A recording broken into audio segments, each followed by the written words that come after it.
A very good morning to all of you, dear subscribers and viewers, TGT, PGT competitors, and others. Dear friends, as we are learning narration, so in the first video lecture of narration, we learned something about narration in general. तो पहले video lecture narration के पहले video lecture में हम लोग कुछ narration के बारे में सामान्य जानकारी को सीखा and we learned in how many parts direct narration is divided and we learn some general rules for changing direct narration into indirect narration. Okay friends, so today we will proceed further. We will know some more rules which are used in changing direct narration into indirect narration. Okay friends, so this one is the lecture 2 of the topic narration. As you must be watching on the whiteboard, one example of direct narration has been already written. RC sir said to me, I will teach you English grammar today. This example I discussed yesterday also. So today we will go a bit deep into it. थोड़ा आज हम और गहराई में जाएंगे.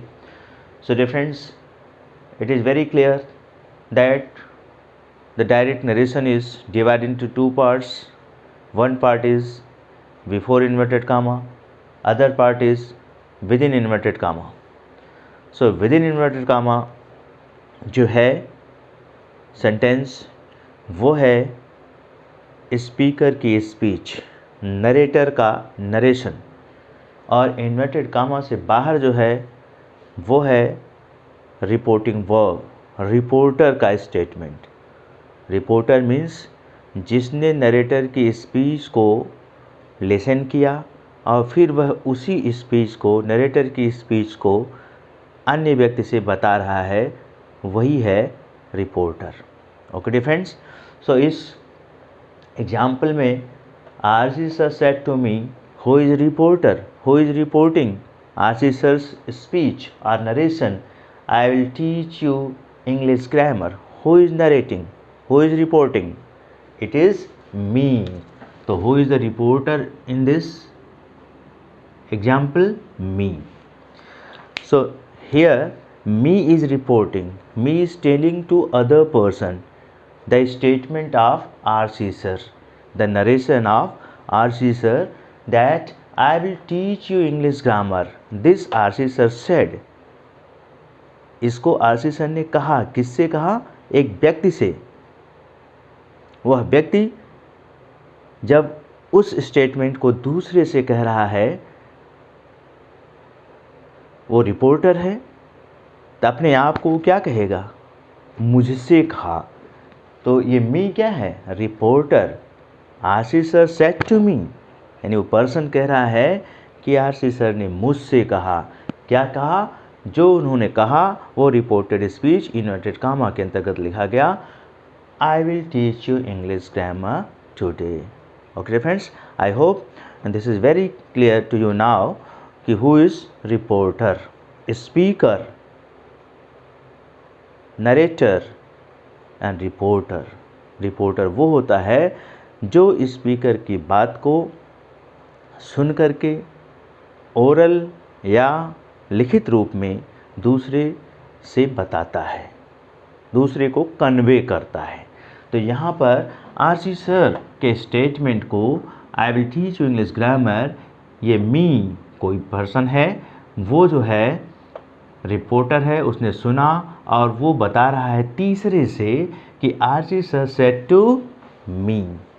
आगे उनके speech को बोल देता है इन्वर्टेड कामा का प्रयोग करके सीधा, क्या जैसा आरसी सर ने कहा था, आई will teach you English grammar today. Okay friends, तो ये है डायरेक्ट नरेशन का डिवीज़न। हम लोग जनरल रूल्स डिस्कस कर रहे थे in yesterday's class, in yesterday's video lecture. General rules के अंतर्गत मैंने आपको बताया था कि कुछ जनरल रूल्स हैं जिनको फॉलो करना पड़ता है when you are going to change a direct narration into indirect narration. जब किसी भी डायरेक्ट नरेशन को आप इनडायरेक्ट नरेशन में चेंज करने जा रहे होते हैं तो आपको जनरल रूल्स फॉलो करने पड़ते हैं। कुछ सामान्य नियम हैं जिनको आप बेसिक रूल्स भी कर सकते हैं, जिनको फॉलो करना पड़ता है। तो फर्स्ट ऑफ ऑल हम सीखते हैं वो बेसिक रूल्स क्या हैं जो हमारे माइंड में होने चाहिए, हमें याद होना चाहिए डायरेक्ट नरेशन को इनडायरेक्ट नरेशन में बदलने के लिए, क्योंकि बिना उन रूल्स के हम डायरेक्ट नरेशन को इनडायरेक्ट में चेंज नहीं कर सकते। दूसरी चीज़, कॉम्पिटिटर्स आपको ऑप्शंस फाइंड आउट करना होता है करेक्ट, 4 ऑप्शंस में से राइट ऑप्शन चूज़ करना होता है। डायरेक्ट नरेशन क्वेश्चन पेपर में एग्जाम्पल दिया है, आंसर में उसका इनडायरेक्ट नरेशन चेंज करके लिखा हुआ है, you have to find out the right options from those option. तो राइट ऑप्शन आपको उस ऑप्शंस में से फाइंड आउट करने होते हैं। उसके लिए how you will check that which sentence is correct, तो कैसे आप चेक करेंगे कि ऑप्शन में से कौन सा सेंटेंस करेक्टली इनडायरेक्ट नरेशन में चेंज हुआ है। ये आपके सामने क्वेश्चन होता है। तो उसको चेक करने के लिए ये जनरल रूल्स और स्पेसिफिक रूल्स को आप के बेस पर आप चेक करते हैं कि क्या जो रूल्स के अनुसार परिवर्तन होने चाहिए थे वे करेक्टली परिवर्तन हुए हैं सेंटेंस में या नहीं। जिस सेंटेंस में करेक्टली चेंज हुआ होगा वही सेंटेंस आपका राइट ऑप्शन होगा। ओके फ्रेंड्स, सो आइए हम जनरल रूल्स पर आते हैं। फर्स्ट जनरल रूल्स में मैंने कल चर्चा किया था, use of conjunction in place of comma and inverted comma. मैंने बोर्ड पर नहीं लिखा था, मैं लेक्चर के दौरान आपको बता रहा था कि सबसे पहला चेंज फोकस करते हैं कि हमें कामा और इन्वर्टेड कामा के स्थान पर कंजंक्शन का प्रयोग करना है, ये हमें याद होना चाहिए। और कंजंक्शन में से कौन सा कंजंक्शन लगेगा ये स्पेसिफिक रूल्स में हम आपको बताएंगे। सामान्य रूप से जो कंजंक्शंस के प्रयोग होते हैं उनमें से कई हैं, मैं आपको कल भी बताया था, आज फिर से मैं रिमाइंड करा दे रहा हूँ। कंजंक्शंस में दैट, टू, इफ़ या whether, which, how, what, when, etc, ये सब कंजंक्शंस हैं जो स्पेसिफिक रूल्स के अंतर्गत आप सीखेंगे कि कब किस कंजंक्शन का प्रयोग किया जाता है।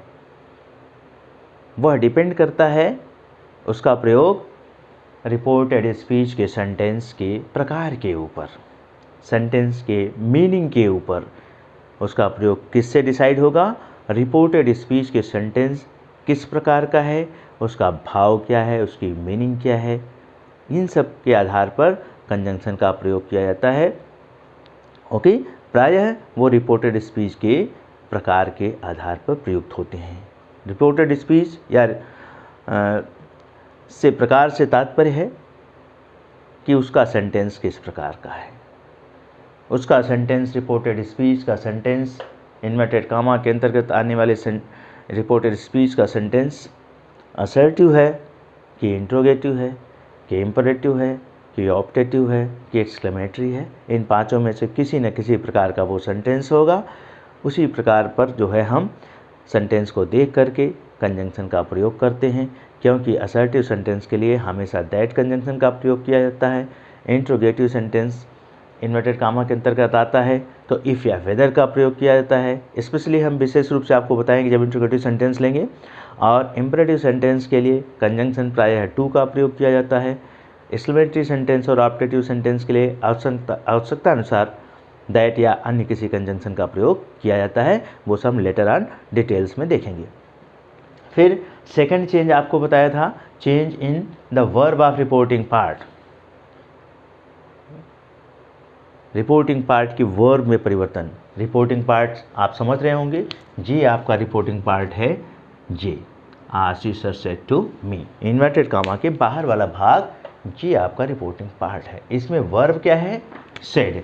ऐसे ही सभी डायरेक्ट नरेशन में रिपोर्टिंग पार्ट में वर्ब का प्रयोग हुआ होगा। प्रायः जो है वो सेड का ही प्रयोग होता है। कभी कभी से का भी प्रयोग हो जाता है, सेज का भी प्रयोग हो जाता है, और अन्य वर्ब रेयरली आती हैं तो इनका प्रयोग हुआ होता है, इनमें परिवर्तन किया जाता है। अभी आप इतना जानिए जनरल रूल्स में कि रिपोर्टिंग वर्ब की वर्ब में परिवर्तन किया जाता है, और वह वर्ब में परिवर्तन किया जाता है उसको हटा करके उसके स्थान पर अन्य सूटेबल वर्ब का प्रयोग किया जाता है।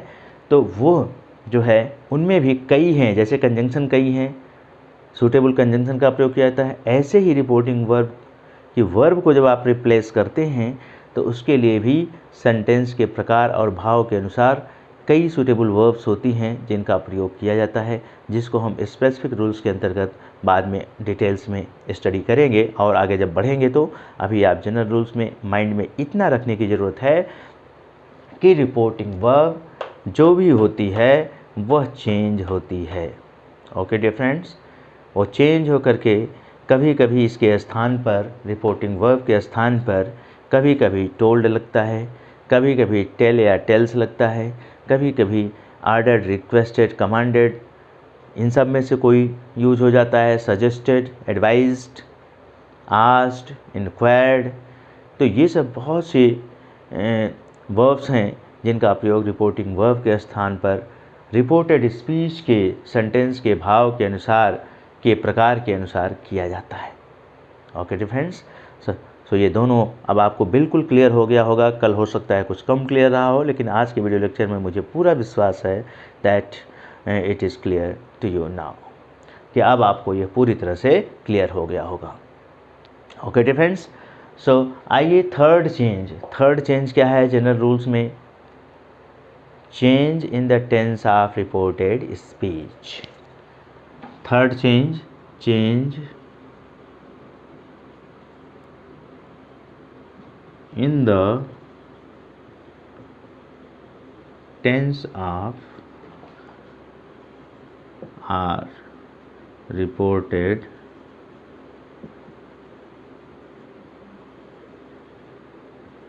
speech.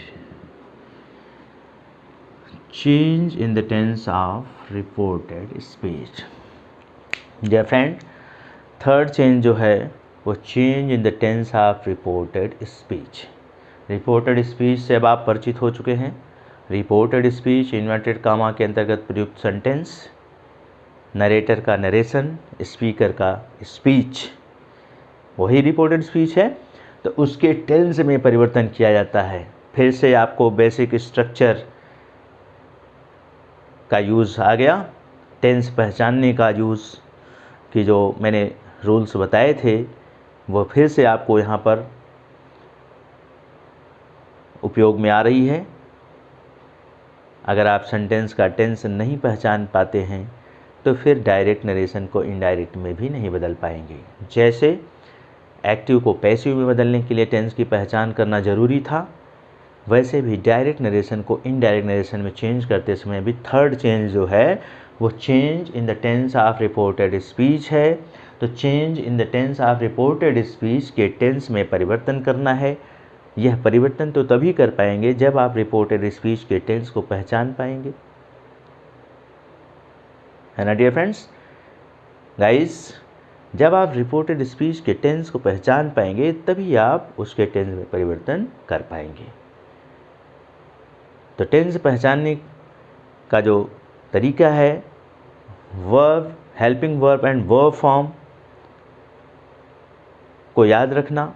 अगर आप हर टेंस की हेल्पिंग वर्ब और वर्ब फॉर्म याद है तो आप देख करके सेंटेंस को, आप उस टेंस को पहचान जाएंगे। बेसिक स्ट्रक्चर आप इंग्लिश सेंटेंस में हमने इसको डिटेल में डिस्कस किया था, एक्टिव वाइज पैसिव वाइज के दौरान भी इसको डिस्कस किया था।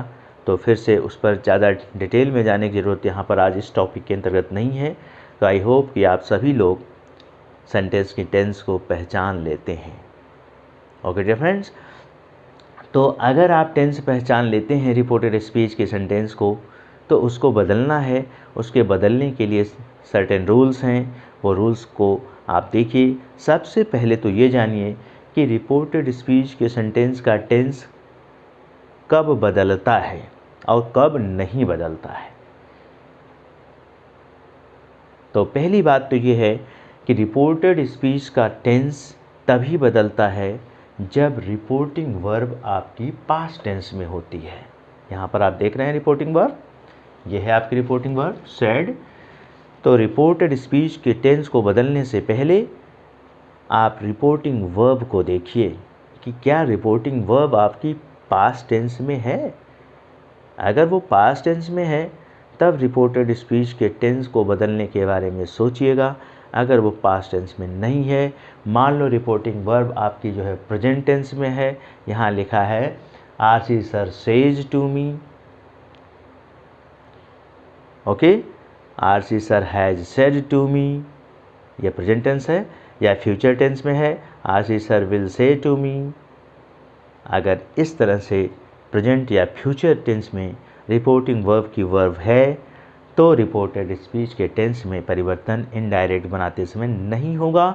जिस टेंस में रिपोर्टेड स्पीच है उसी टेंस में रहेगी। लेकिन जब रिपोर्टिंग वर्ब पास्ट टेंस में है, जैसे अभी इस एग्जाम्पल में said, RC sir said to me, इसका टेंस क्या है? पास्ट इंडेफिनिट, पास्ट टेंस में है। पास्ट टेंस में किसी भी में हो, चाहे वो पास्ट इंडेफिनिट में हो, पास्ट कंटिन्यूअस में हो, पास्ट परफेक्ट में हो। हालांकि पास्ट कंटिन्यूअस और पास्ट परफेक्ट कंटिन्यूअस या पास्ट परफेक्ट में यहाँ यूज़ हो ही नहीं पाता है, वो प्रायः पास्ट इंडेफिनिट में ही होती है रिपोर्टिंग वर्ब। लेकिन वो अगर पास्ट टेंस में है तो रिपोर्टेड स्पीच के टेंस में परिवर्तन होगा। तो वो परिवर्तन कैसे होगा उसको मैं आपको बता रहा हूँ। आप ओरली आई स्पीक, आप उसको लर्न कर लीजिए, अपनी नोटबुक में लिख भी सकते हैं, ग्रामर की बुक से भी हेल्प लेकर के पढ़ सकते हैं। लेकिन याद क्या रखना है आपको, वो ज़रूरी है कि कब उसका यूज़ होगा, कब टेंस परिवर्तन होगा, कब नहीं होगा, ये आपको ध्यान में रखना है। तो टेंस परिवर्तन चेक करने से पहले आप रिपोर्टिंग वर्ब को देख लेंगे कि रिपोर्टिंग वर्ब पास्ट टेंस में है कि नहीं। तब आप जो है ऑप्शन में देखेंगे कि रिपोर्टेड स्पीच के टेंस में परिवर्तन हुआ है कि नहीं तो पता चला कि परिवर्तन तो वहाँ हुआ है ऑप्शन में और यहाँ रिपोर्टिंग वर्ब पास्ट टेंस में है ही नहीं है, तो आप उसी को करेक्ट मार दिए, उसी ऑप्शन को राइट चूज़ कर लिए, तो वो आपका ऑप्शन रॉन्ग हो जाएगा एग्जाम में। तो हर स्टेप को आपको करेक्टली चेक करना है। कंजंक्शन का प्रयोग, रिपोर्टिंग वर्ब में परिवर्तन और फिर टेंस में परिवर्तन। तो टेंस में परिवर्तन के लिए मैंने बताया जब रिपोर्टिंग वर्ब पास्ट टेंस में है तब की बात है, अगर नहीं पास्ट टेंस में है तो कोई बात नहीं है। रिपोर्टिंग वर्ब अगर पास्ट टेंस में है तो टेंस में परिवर्तन होता है। तो पहले ही आप लिख लेंगे टेंस परिवर्तन, change in the tense of reported speech के हेडिंग के अंतर्गत कि रिपोर्टेड स्पीच के सेंटेंस का टेंस तभी बदलता है जब रिपोर्टिंग वर्ब पास्ट टेंस में होती है, और रिपोर्टिंग वर्ब के पास्ट टेंस में होने पर रिपोर्टेड स्पीच के टेंस में परिवर्तन निम्नलिखित ढंग से किया जाता है। ओके फ्रेंड्स, निम्नलिखित ढंग से किया जाता है। कैसे किया जाता है? अगर रिपोर्टेड स्पीच पास्ट टेंस में है और रिपोर्टिंग वर्ब पास्ट टेंस में है और रिपोर्टेड स्पीच के अंतर्गत का सेंटेंस प्रेजेंट इंडेफिनिट में है, तो इनडायरेक्ट नरेशन में वो जाके किस में बदल जाएगा? पास्ट इंडेफिनिट में। ओके फ्रेंड्स, तो present indefinite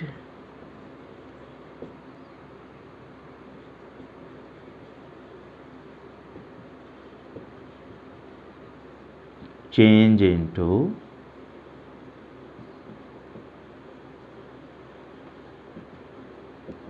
past indefinite.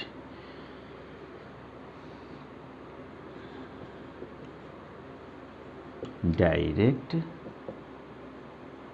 Indirect. Okay, तो ये डायरेक्ट है, ये इनडायरेक्ट। डायरेक्ट नरेशन में रिपोर्टेड स्पीच में यदि प्रेजेंट इंडेफिनिट टेंस का प्रयोग किया गया है तो वो पास्ट इंडेफिनिट में चेंज हो जाएगा। बेसिक स्ट्रक्चर की देखिए कितनी हेल्प मिल रही होगी आपको। वर्ब और वर्ब फॉर्म से टेंस पहचानना, टेंस पहचान करके उसको दूसरे टेंस में चेंज करना, उसके लिए सूटेबल वर्ब फॉर्म और हेल्पिंग वर्ब का प्रयोग करना। तो अगर यहाँ पर सपोज दैट होता I teach you English grammar today, यहाँ विल हट जाता तो क्या हो जाता? प्रेजेंट इंडेफिनिट हो जाता ना। ये देखिए I teach you English grammar today, तो यहाँ चूँकि रिपोर्टिंग वर्ब पास्ट टेंस में है तो ये बदल जाता किस में?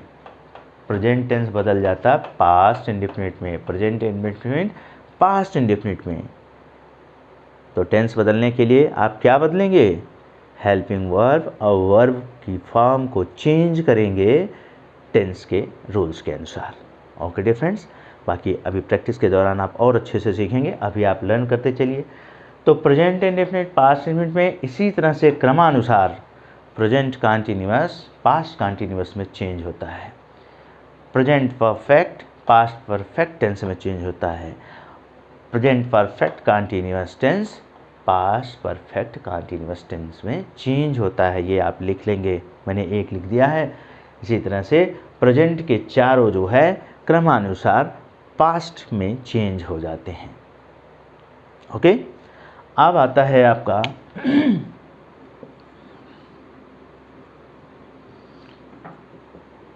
अब यदि रिपोर्टेड स्पीच पास्ट इंडेफिनिट में है,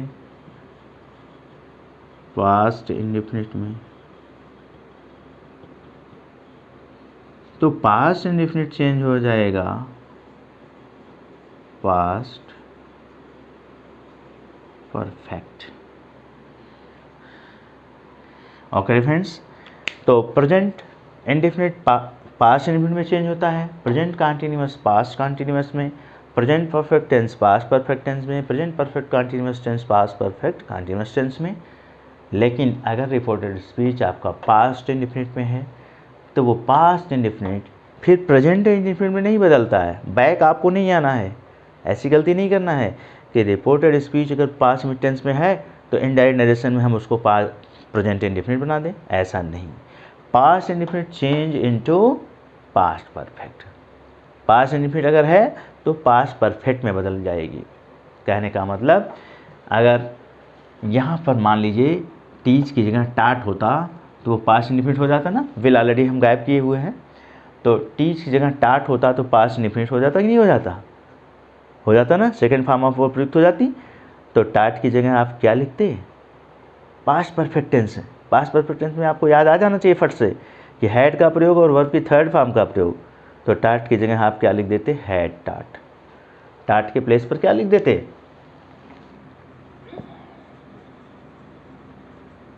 टाट के प्लेस पर हैड टाट, क्योंकि टाट थर्ड फॉर्म भी है। तो इस तरह से पास्ट इंडेफिनिट किस में बदल जा रहा है, पास्ट परफेक्ट में। ये चेंज होता है। प्रैक्टिस के दौरान और आप लर्न करेंगे, एग्जाम्पल जब हम सॉल्व करेंगे तो अब पास्ट इंडेफिनिट तो आपका पास्ट परफेक्ट में हो गया, past continuous past perfect continuous में,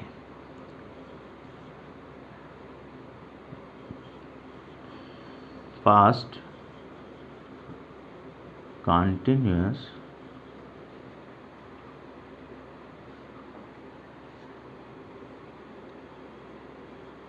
past perfect continuous. Okay different, so past continuous will change into past perfect continuous। अगर यहाँ पर past continuous टेंस का प्रयोग हुआ होगा रिपोर्टेड स्पीच में तो इनडायरेक्ट में वो past perfect continuous टेंस में चेंज हो जाएगा। अब तीसरा टेंस आपका जो है वो फ्यूचर है।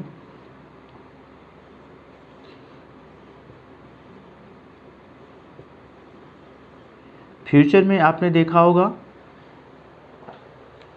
फ्यूचर के सभी, चाहे वो फ्यूचर इंडेफिनिट हो, चाहे वो फ्यूचर कंटीन्यूअस हो, चाहे वो फ्यूचर परफेक्ट हो या फ्यूचर परफेक्ट कंटीन्यूअस टेंस हो, फ्यूचर में विल या शैल का प्रयोग सब में किया जाता है।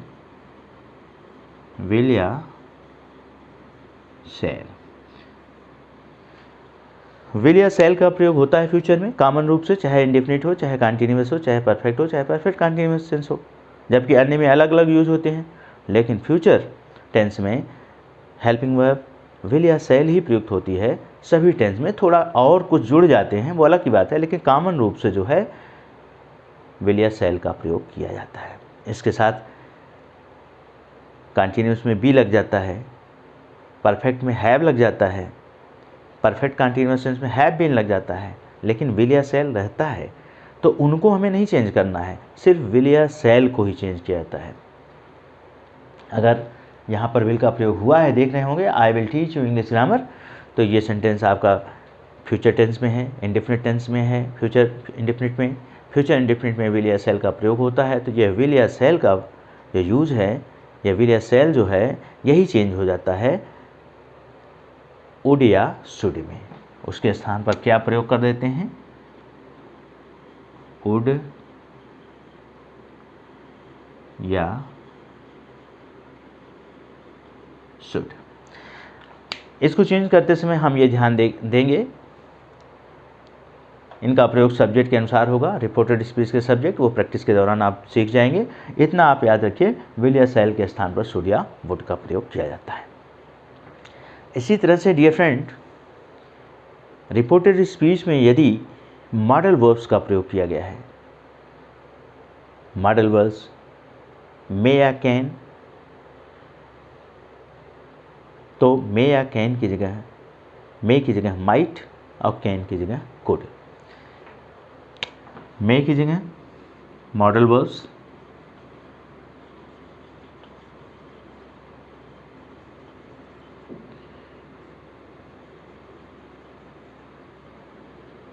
मे या कैन के प्लेस पर माइट या कुड।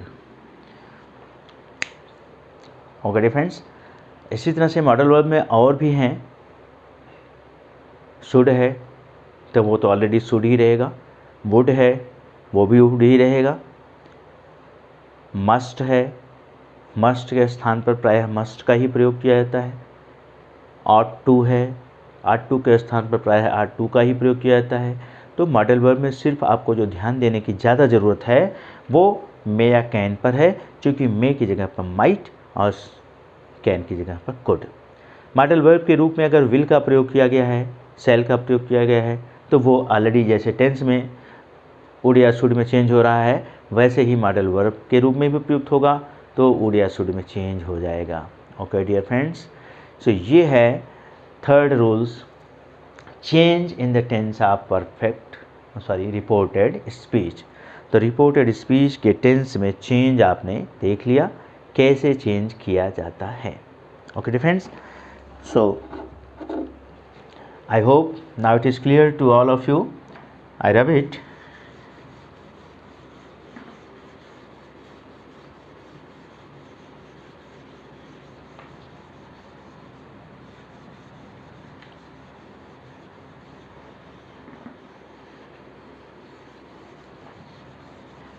Dear friends, आपने देखा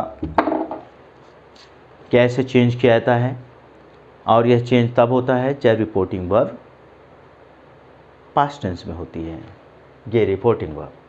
अब एक्सेप्शन लिखिए, एक्सेप्शन अपवाद,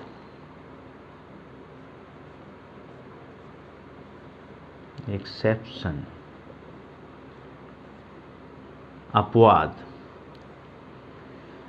इस रूल्स के एक्सेप्शन कहाँ पर ये रूल्स नहीं लागू होगा, आपकी रिपोर्टिंग वर्ब भी पास्ट टेंस में होगी तो भी रिपोर्टेड स्पीच का टेंस नहीं बदलेगा। अभी हम बता रहे थे आपको कि रिपोर्टिंग वर्ब अगर पास्ट टेंस में है तो रिपोर्टेड स्पीच के टेंस में परिवर्तन होता है।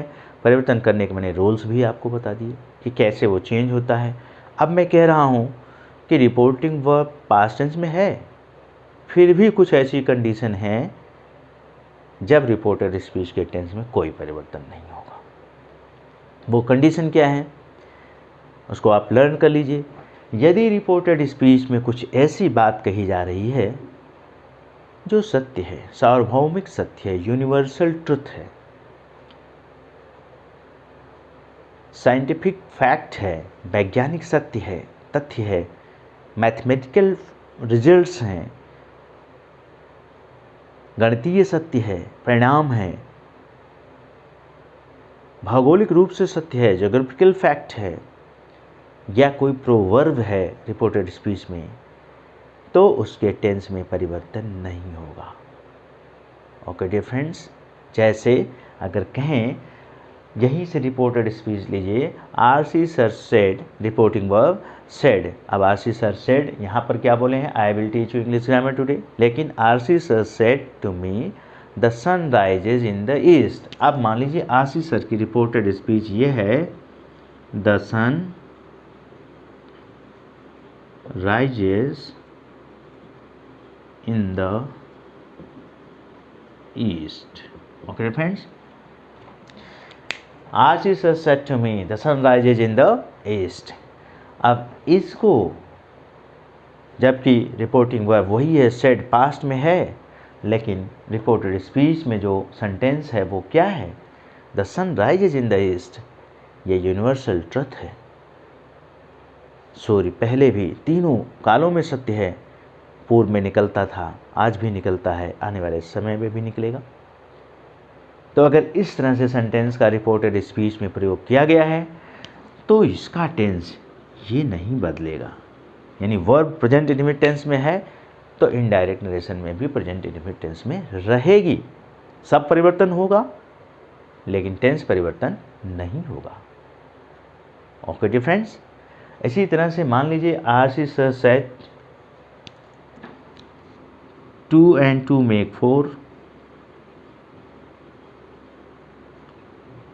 2 and 2 make 4, 2 and 2 make 4। यह है रिपोर्टेड स्पीच। 2 और 2 4 होते हैं, यह मैथमेटिकल ट्रुथ है, सत्य है कि 2 और 2 4 ही होते हैं। इसका टेंस प्रेजेंट में है, make first form of verb प्रयुक्त की गई है, इसके टेंस में भी परिवर्तन नहीं होगा। ये सेंटेंस है पूरा का पूरा, इनडायरेक्ट नरेशन में भी वैसे ही लिखा जाएगा, अन्य परिवर्तन होंगे। रिपोर्टिंग वर्ब बदल सकती है, कामा इन्वर्टेड कामा के स्थान पर कंजंक्शन का प्रयोग होगा, लेकिन टेंस परिवर्तन नहीं होगा। इसी तरह से और सारी चीज़ें हैं। Water boils at 100 degree Celsius. मान लीजिए आप रिपोर्टेड स्पीच के अंतर्गत आरसी सर सेड या माय साइंस टीचर सेड, कुछ भी आप यूज़ कर सकते हैं। Water boils at 100 degree Celsius. आप 100 को यूँ लिख दीजिए, 100 डिग्री सेल्सियस, 100 डिग्री सेल्सियस। तो boils 100, water boils at 100 degree Celsius. अब इसके टेंस में भी परिवर्तन नहीं होगा। आप देखिए, अगर कोई कहावत कही जा रही है या नेचुरल ट्रुथ कहा जा रहा है, habitual truth, the dogs bark at the stranger. मान लीजिए रिपोर्टेड स्पीच में नरेटर ने कहा, स्पीकर ने, the dogs bark at the stranger.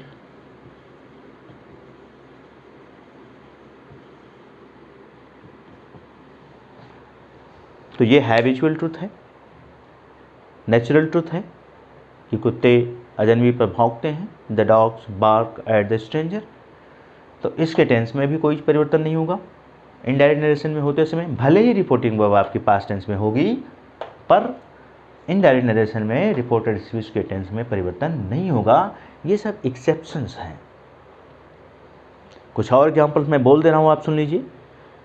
The mice will play, reported speech में अगर स्पीकर ने कहा the mice will play when the cat is away, कहावत हो गई, the mice will play when the cat is away. तो इसके भी टेंस में कोई परिवर्तन नहीं होगा। The mice will play when the cat is away, ये कहावत है।